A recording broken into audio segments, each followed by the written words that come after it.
Good morning students, welcome to our channel Dawn of Chemistry, and in this video I am going to explain about the top 10 misleading questions.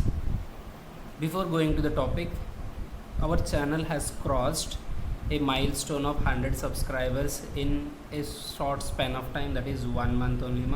Really our channel is getting great response from all the viewers and all the learners. I thank each and everybody, those who are part of this success, and thanks for learning from my videos. I'm really happy about this thing, right? In this video I'm going to explain about top 10 misleading questions from the previous NEET examinations. What are these questions means? By looking at the question, you will come to a conclusion that definitely you know the answer, and in the hurry of answering that question you will be making mistake. I have selected top 10 of that kind of questions and I am going to explain all those things here. Now let us see what are those questions. See,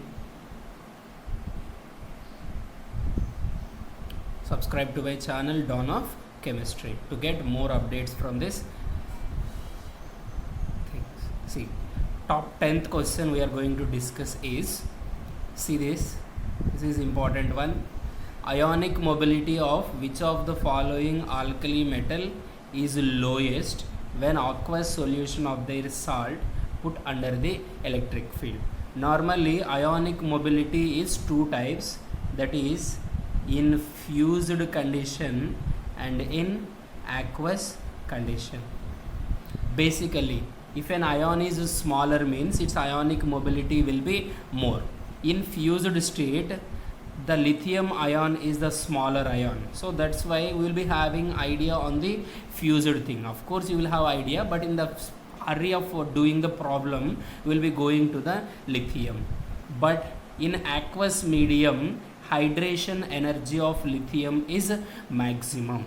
So since hydration energy of lithium is maximum, its ionic mobility will be minimum. Because of more hydration energy, its size will be larger. So that's why since it is larger, it will be moving with the low velocity. The hydration energy order is lithium greater than potassium, sodium greater than. The hydration energy order is lithium greater than, sodium greater than, potassium greater than rubidium. So this is the hydration energy. Since hydration energy decreases, here you see hydration energy is more for lithium. So since more for lithium, its size will be maximum, sodium will be smaller size, potassium will be smaller size, and rubidium is smaller size in aqueous medium. So that's why in aqueous medium the size of the rubidium is minimum and hence its movement will be maximum. So ionic mobility of rubidium will be maximum in aqueous solution. But whenever they say fused solution means lithium will be maximum. So be careful with this kind of questions, whether it will be in aqueous solution or whether it will be in the fused state. Next, let us get into the next problem, 9th one. See, what is this 9th one means? See here, this is important one. For the second period elements, the correct increasing order of first ionization enthalpy. Where there is confusion means, normally we will study ionization energy increases on moving from left to right in periods. This is what we will study. But here you see there is an exception. So from lithium to neon, the ionization energy should be gradually increasing. So that's why see they have given that in first option only. Lithium less than, beryllium less than, boron less than, carbon less than, nitrogen less than, oxygen less than, fluorine they gave you. But here is the exceptional thing. See, the beryllium atoms Beryllium is having 1s2 configuration, nitrogen is having 2s2 2p3 configuration. Since there is 1s2 configuration and then 2s2 2p3 configuration, here we are having fully filled orbitals and then half filled orbitals. Since we are having the fully filled orbitals and half filled orbitals, they will be having the more ionization energy compared to the other elements, and hence you see beryllium will be more than the boron and nitrogen will be more than the oxygen. So that's why here the order will be like, see, this is the order: lithium less than boron less than beryllium. Normally beryllium should be less than boron, but because of 1s2 configuration, beryllium will have maximum ionization energy. After that, normally nitrogen should have more ionization energy. So that's why beryllium is greater than boron and nitrogen is greater than oxygen. Why nitrogen is greater than oxygen means it will have p3 configuration, which is half filled orbital, and hence it will be having the more ionization energy. Like this you can answer this kind of question. So answer seems to be one thing and they will confuse you that with a proper wrong answer in the first options only, but in the hurry of doing, see, for everybody when you become nervousness, this kind of mistakes you will be doing. The first thing you have to do to avoid this kind of mistakes is don't be nervous and stay calm in the exam center and write exam in a cool manner, then you can avoid all these kind of mistakes. Next, let us see the eighth one, top eighth. It is, see this one, the mixture that forms maximum boiling azeotropies. This is a very important thing, because for everybody there will be confusion for this thing. There are ideal solutions and non-ideal solutions. Ideal solutions means delta H mixing is 0 and delta V mixing is 0, and there are non-ideal solutions, delta V mixing is greater than 0. They are known as the positive deviation solutions. There are some solutions for which delta V mixing is less than 0. So less than 0 means the vapor pressure is minimum. More than 0 means the vapor pressure will be maximum. So positive deviations vapor pressure is minimum means even at low temperatures only they will be forming the vapors. For negative deviations, vapor pressure is minimum because of intermolecular bondings and hence boiling point is maximum. So for negative deviation, boiling point is maximum and hence they will be forming the maximum boiling azeotrope. So negative deviation will form the maximum boiling azeotrope, positive deviation will form the minimum boiling azeotrope. Normally when we are doing problems and when we are studying also, we get immediate confusion between positive deviations means generally since the slope is convex type of slope will come, we will take them as maximum boiling azeotrope, but actually negative deviations will be maximum boiling azeotropes will come. And you see here you can take ethanol, acetone, and these two are positive. This is an ideal solution and this is a negative deviation. Even you can't take odd man out also from this kind of thing. So be careful with this thing. So be careful with this ideal solutions concept. In every exam they are asking question based on this thing. Next, let us move to the top 7th question. What is this top 7th question? Means the correct order of atomic radii of group 13 elements. See, everybody, why I have kept this thing means in the 13 group elements, the anomaly we are having is ionization energy. What is the ionization energy order? Means boron greater than, gallium greater than, thallium greater than, aluminum greater than, indium will come. That is the major anomaly we are having. So that's why everybody will be in that anomaly, and they will be repeatedly keep minding in that thing, that anomaly will be for ionization energy. But once by looking at this thing in a flow of understanding or in a flow of taking or absorbing the questions, because see, for every student this is the major mistakes which will happen without their involvement. So that's why I have told you most misleading questions they have given you. Without their involvement only they get misleaded. So that's why in this case you can see, so ionization energy case we are having the anomaly, not in case of atomic radius. In this case atomic radius follows general trend. In a group on moving from top to bottom, atomic radius gradually increases. So boron less than, aluminum less than, gallium less than, indium less than, thallium will come. So the correct answer will be second one, boron less than, aluminum less than, gallium less than, indium less than, thallium. But for ionization energy order will be boron less than, gallium less than, aluminum will come. So that's why there is a chance for doing mistake in this question. Next, let us move to the top sixth question. What is the top sixth question means? See here. This is very important question, ma. See, delta H value they gave you, delta S value they gave you, and they are asking the reaction is spontaneous at what temperature. To identify this thing, we know the formula delta G is equals to delta H minus T delta S will come. Here you see, at when it is at equilibrium, delta G will be 0. So that's why delta H is equals to T delta S. So now let us see. So delta H is equals to positive, they gave you 35,500. Always remember delta H they gave you in kilojoules. So be careful with that thing.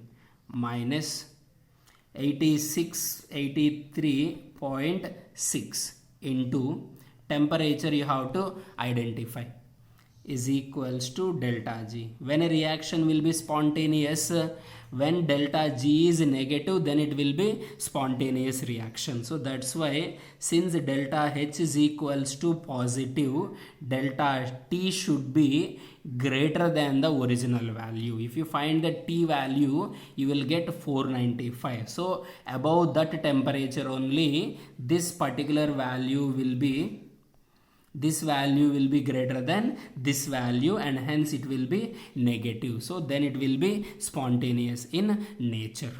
But once they give you minus value for delta H, that time the temperature should be lower than this value. If they give you this is minus and entropy also minus, so delta H they give you minus and entropy also they give you minus, and they will ask you at what temperature it is spontaneous, they will be asking you. So listen carefully.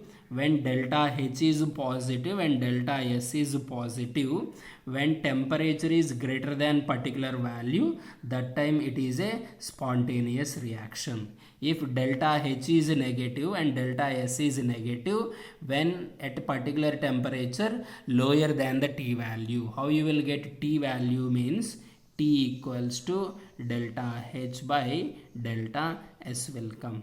You can find the temperature where it is at equilibrium means delta H by delta S we will be taking. And when both are positive at temperature more than the obtained value, it will be spontaneous. When it is both are negative means at a temperature lower than the obtained value will be spontaneous. This is a very, very important point you have to remember. Generally when you are doing problems, you will be thinking at more temperature only the reaction will be spontaneous, but when they are positive and positive, then only T is greater than the obtained value means it will be spontaneous. But when both are negative values means when it is less than T, then only it will be spontaneous. So be careful with this thing. So whenever temperature is greater than 425 Kelvin means the answer can be negative value and the reaction will be spontaneous in nature. So be careful with this kind of problems also. Now we will move into the next one, top fifth one. See this thing, initial concentration of reactant is doubled, what happens to the half life of a zero order reaction? See here, two things are there. R is directly proportional to a power 0, T half is directly proportional to A. This is very important exception, and you have to remember this thing. The rate of the reaction does not depend on initial concentration for zero order reaction, but half-life period depends on initial concentration for the half-life period. If you take first order reaction, the rate of reaction depends on initial concentration for first order reaction, but half-life period does not depend on the initial concentration. So here the confusion will come in this case only. Generally this is zero order reaction. We will go in rate is independent on initial and we will put remains unchanged. But originally T half is directly proportional to initial concentration, because T half is equals to A naught minus A by K will be coming. So that's why you have to do this thing. A naught by 2K will be coming for half-life period. That's why it is directly proportional. So concentration of reactant is doubled, means even the half-life period also is doubled. That is the answer for this thing. So be careful with this thing. So dependency on the rate of reaction is different. Dependency on the half-life period will be different in both the cases. So be careful. This is very important model. Not only for zero order, they can ask you for first order or second order reactions also. Next, let us go to the next problem. Fourth, top 4. See, if molality of the dilute solution is doubled, the value of molar depression constant will be. Here, delta TF is equals to KF into M. KF is equals to delta TF by M will come. So generally what misinterpretation comes is, here KF value is inversely proportional to M will come when delta TF is constant.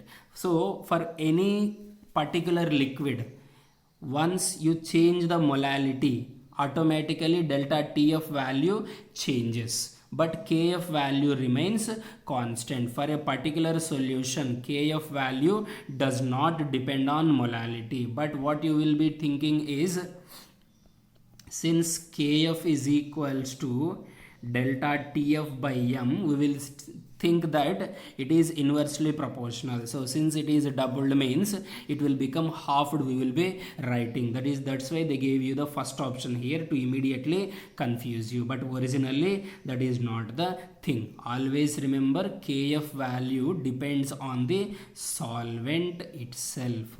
As the solvent changes, its KF value changes. Even for the particular solvent also, at different temperatures it will be showing the different values. So KF value depends on solvent as well as the temperature of the solution only. Keep that in mind. So that's why the answer will be unchanged. Normally by substituting the value of delta TF is equals to KF into M, and there you will see the inversely proportional, and hence they gave you very first option only halved. If you follow like that, means definitely you will do a mistake in this kind of a problem. So be careful. So when you can avoid this kind of mistakes, means when you are stable and calm in the exam. When you will become stable and calm in the exam, means once you are confident about the topics what you have prepared, that time only you can be stable. Confidence comes with stability and knowledge only. Keep that in mind.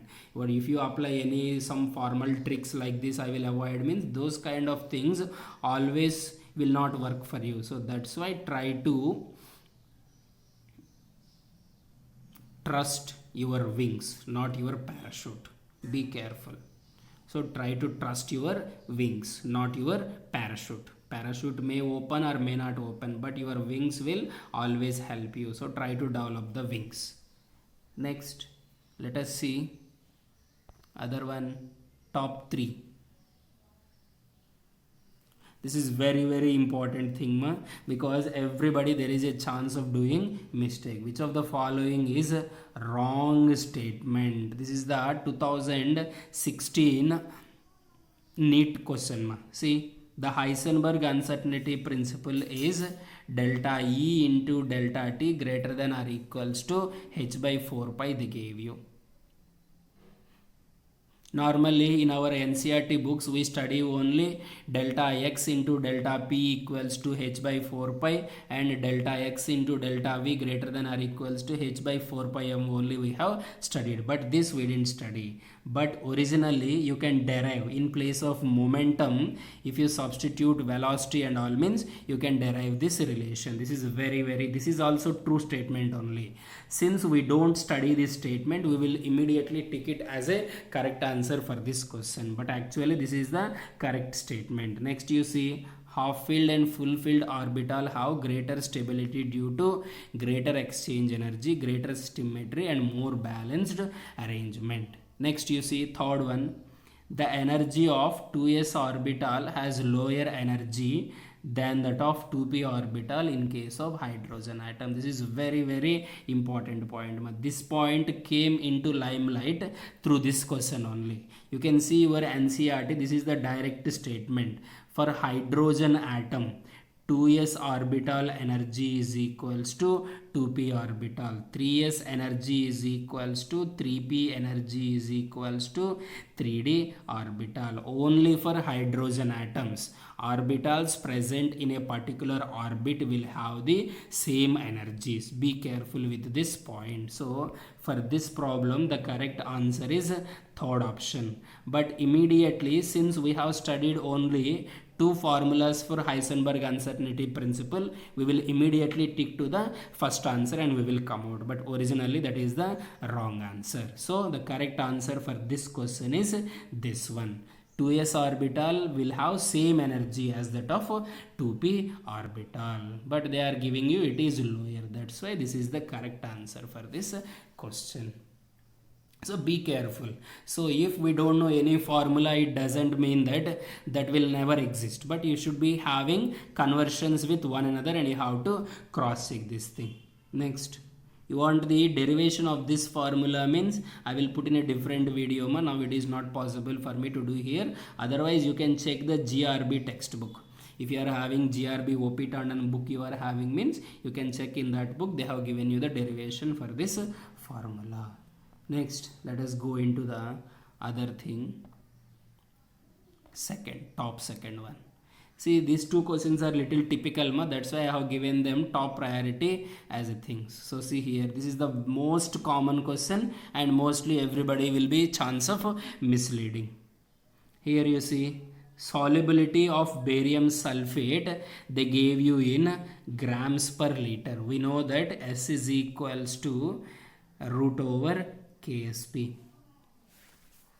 So S is equals to root over KSP is the general formula, because here x equals to 1 and y equals to 1. So that's why, since it is like that, KSP is equals to root over S square we will do. Once you do root over S square, what will happen? 2.42 into 2.42, it will become 6 point something. You are lucky that they didn't mention that value here. That's why, see, sometimes they will mention that value also. Here they have given you in grams per liter. Always remember, when they give you solubility in grams per liter, whenever you are mentioning solubility product, you have to take that in moles per liter. Be careful with this thing. How can you get this in moles per liter? Means weight by gram molecular weight. So 242 by 2.33. 242 means you can take it as 10 power minus 2. So 10 power minus 2 into 10 power minus 3. 10 power minus 5 will come. So let us see this thing. 2.42 divided by 233 into 10 power minus 3. This is the value. So 2.42 by 233. What will be the value of 2.42 by 233 means? Let us see.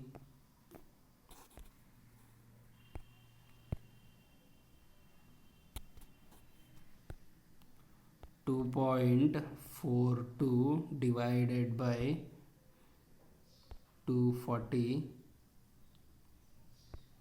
33, so 0.01 it is coming. So since it is coming 0.01 for this thing, 0.01 into 10 power minus 3, so 10 power minus 5 will come. 10 power minus 5 whole square, 10 power minus 5 whole square means you will be getting as 10 power minus 10 moles square liter power minus 2. Here you are lucky that they didn't mention this directly. If they mention this directly means 2.5 into 10 power minus 3, so 25 into 10 power minus 4, and you will be getting it as 625 into 10 power minus 6 will be coming. So you are lucky that they didn't give that option, so no issue at all here raising. So be careful with this kind of problems. Always remember to write down the solubility product value in terms of moles, right? So like this, whenever they give you the solubility of that element,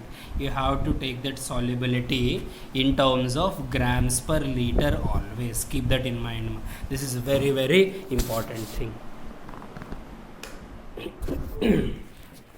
So whenever they give you grams per liter, you have to convert that into moles per liter, and then you have to solve the problems. Now let us get into the other one.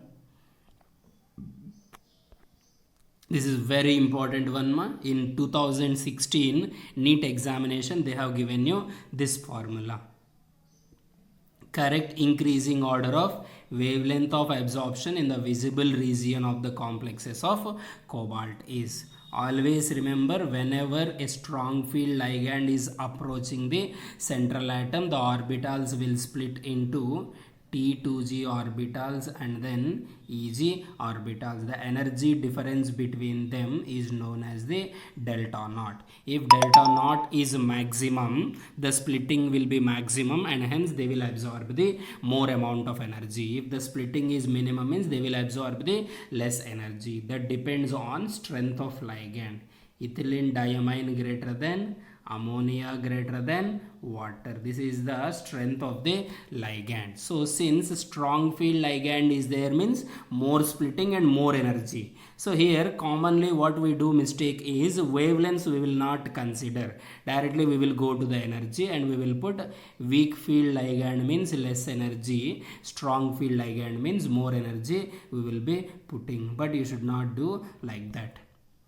You have to observe the wavelength they are asking you. So wavelength means strong field ligand is present means more energy and hence less wavelength. Weak field ligand is there means less energy and then more wavelength. So the correct answer will be fourth one for this question. So be careful with this problem. So like this we can study about the most misleading questions.